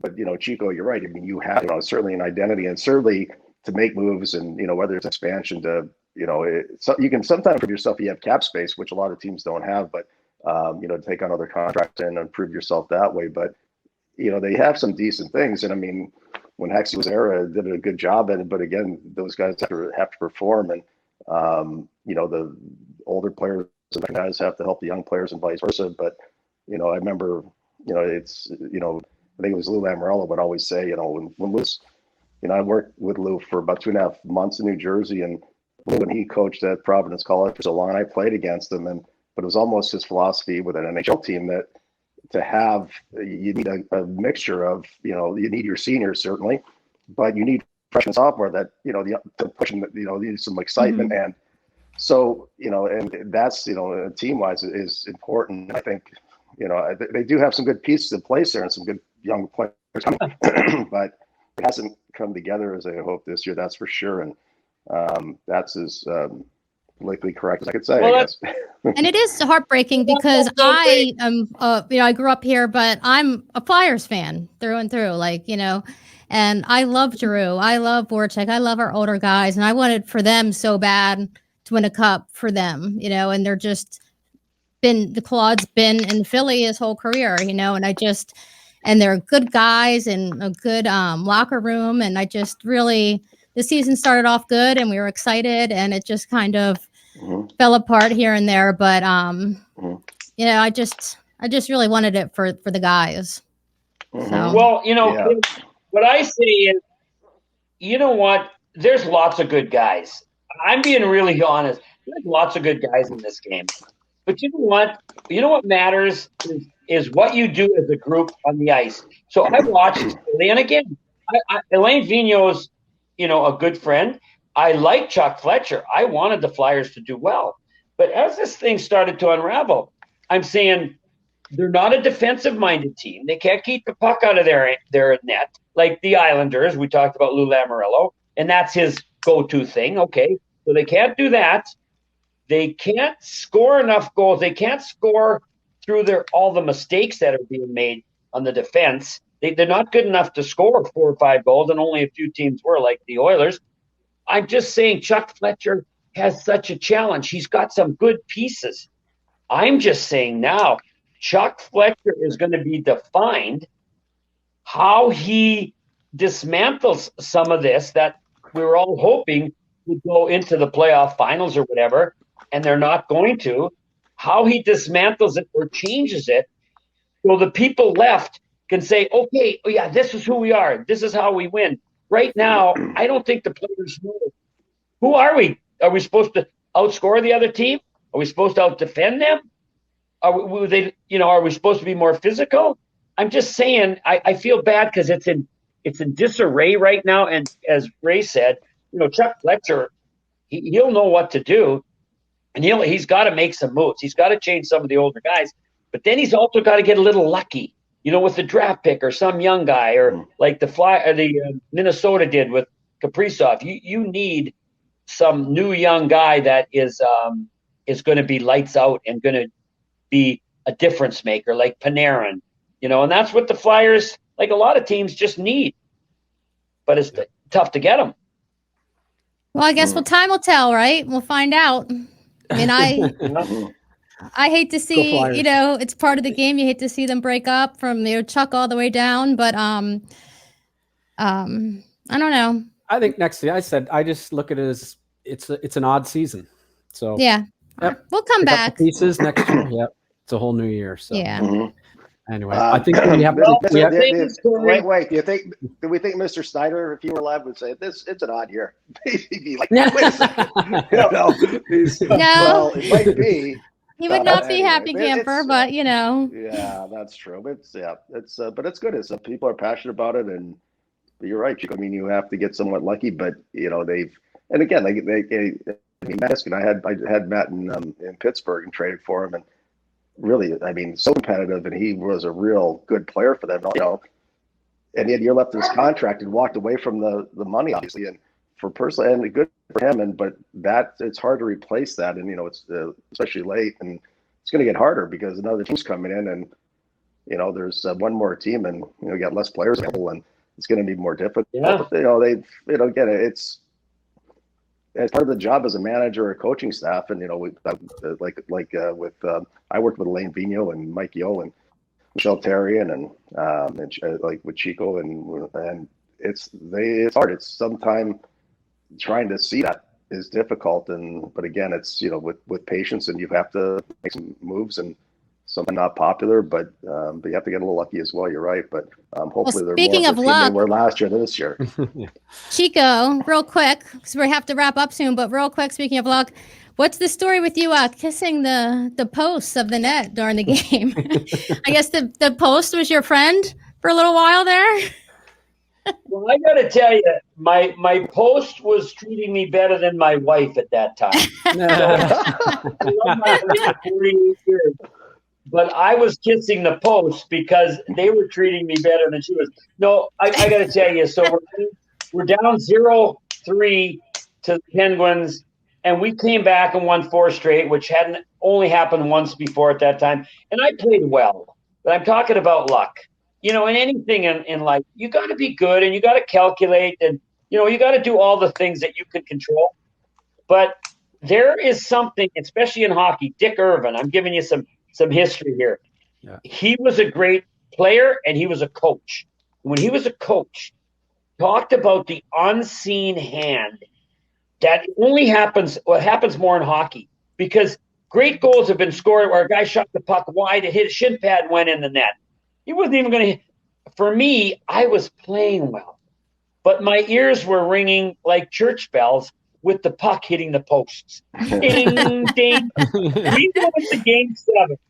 This is no word of a lie. In the first 10 minutes, it's there, and they come out firing. And yes, I made some saves. Jean Pronovo rings one off the pipe. Pierre Larousse off the pipe. I had like 2 or 3 goalposts in the first 10 minutes, and the score is 0-0. And I just was excited. And I went over and kissed them both, saying, thank you for being my friend. And that's how that all went. Yeah, I thought that was funny. One more thing too before we run. Corey we have a bunch of fans that had questions for you, Chico. So we thought we would ask you one of them, if that's all right. 1 or 2. What do you have, Corey? Yeah, so there's a group, the vintage goalie masks, and one of the guys was interested. You had a lot of different sticks, different brands.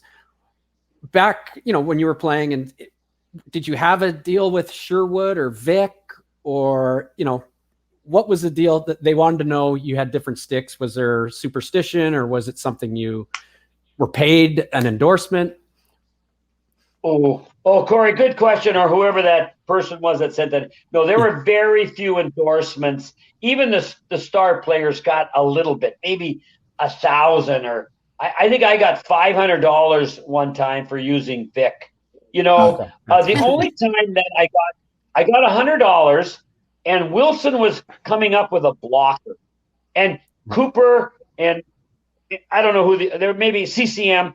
They were the only ones in the field, but Wilson, you know, the Wilson baseball glove was popular.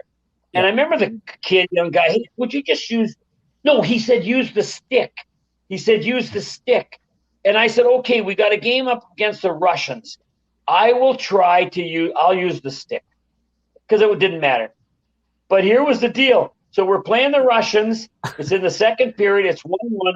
Puck comes into our zone around the top of the circle.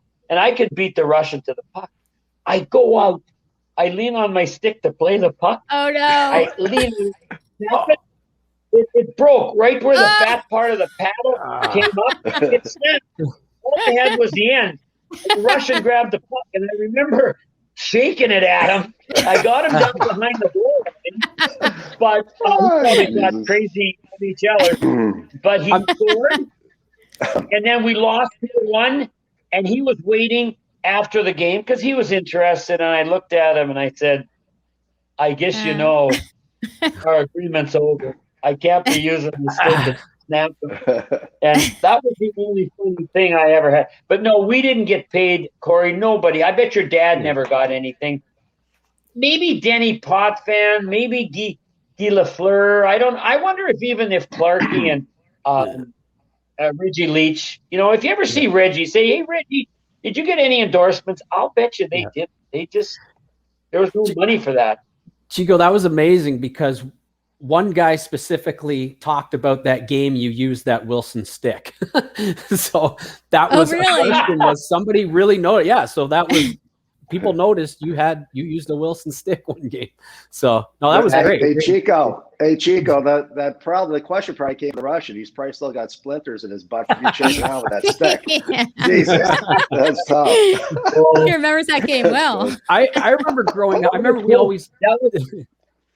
we had my dad wore Lang skates, so I always remember having like Lang skis. There was some Lang stuff that we had laying around, but that was about it. I know. I don't think my dad ever used anything but Sherwood, did he? I mean, you would know, Ray. I don't think my dad ever used anything besides that. Yeah, that's the white tape, the Sherwood. I remember, of course, Chico. You were always with the Vicks. It seemed, and it was funny. Like, I mean, I always would recognize that back then. Sherwood was huge, obviously, but I think that's what Bernie used all the time. And I guess after he saw you play the Russians, Chico, he wasn't using that one thing. So that's for sure. Yeah. And Corey, what did your dad use? What did your dad use? Like Sherwood and Philly, and then Vic. He used Vic. Really? So, yeah. What were you saying, Chico? Some of it was what the team was encouraging you to do. I don't know if they were getting anything, but we had the Vic representative in Long Island, so of course you would side with him. But do me a favor, and then you text me. You ask Bernie and you ask Dougie, did they ever get money? You're right. Sometimes we would get some merchandise, right? Which was nice. I got to tell you guys, if something free in the 70s, if say they brought in a bunch of whatever it was a free for all. We didn't get anything extra. So if we brought in free t-shirts or sweatshirts, boom, we're all jumping on it, grabbing. Nowadays, players wouldn't even, because I was making I made $200,000 in 1987. My last year with the Flyers, and that was good. And people say, well, the cost of living. Yeah. But no, if you compare the increase in the cost of living now to then, I would be making $5 million now. No, I wouldn't be making $5. It's 10 times more. I'm not explaining this well, but what they're making now isn't like it just kept up with the cost of living.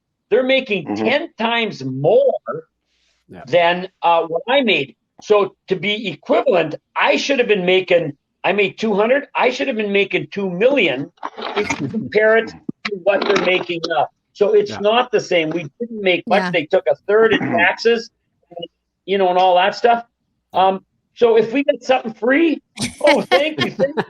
And guess that's why we had all those tasty cakes. That is correct. But if you go back, tasty cakes. But if you go back, Mr. Snyder purchased the Flyers for $2 million, I believe, right? And the expansion fee was like $2 million. And then right, and then the cost of living, I don't know what it is now, but I'll always remember it. Actually, I was saying that I remember Bernie actually when I was a kid gave me a ride home a couple times from practice in the morning skates. My dad was staying at the rink, and it was 55 cents to go to the Loudon Bridge, and what's it now? $5. So there you go. See, Chico, your math is right. Yes, your math is correct. There you go. Perfect. That's awesome. That's what I'm saying. I think we have to wrap up. Sorry, go ahead, Chico. Just last thing. The one thing, Chico's question, you guys asked, both your fathers, if they ever got paid anything. And the second question to ask, though, if they didn't get paid or whatever, I'm pretty certain who's getting the money, either Jimmy McKenzie, the equipment guy, or Jimmy Picker, the equipment guy with the Islanders, right, Chico? Yeah. Someone's getting something. I don't know. I don't Someone's know how getting much something. those trainers. Okay. But, Well, go ahead. no, I was Were you just about going to to say say thank something, you, Chico? guys. I was just going to say good to see you, Ray. Corey, good job. And Kim, finally, your hair looks gorgeous. Ray wasn't there for Why, that. thank you, I sir. got to just tell you. Okay. Yeah. Ray, Hey, I had to Chico. thank you, guys. Let me know. Now, text me once you find out if your dad's got any money. We will. Okay, thank you, Oh. guys. And we're gonna Talk to you, Ray. Chico. Don't. We're gonna have a round 2 with you because we didn't even touch your broadcasting career and Doc Oh, and all yeah. that. So we're gonna have to do that next time.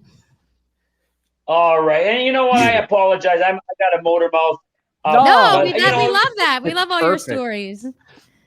Well, if And your Ray, fans thank are you. writing in questions, Yeah. I feel Yeah. bad I didn't get a chance to ask them, but No. We loved all your stories, and we so appreciate you coming on. And like I said, it just gives us an excuse to have you on again. So And Ray, Thank thank you for coming on because we were loving your name came up earlier in the show when we were talking Oh, about Chico go back to Puerto Rico. You were mentioned about you were on both there's a really sides. good ring to it. I like that. Yeah. That does. It does. No. It still works.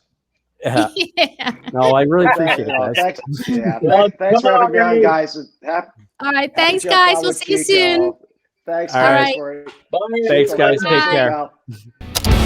Guess we're going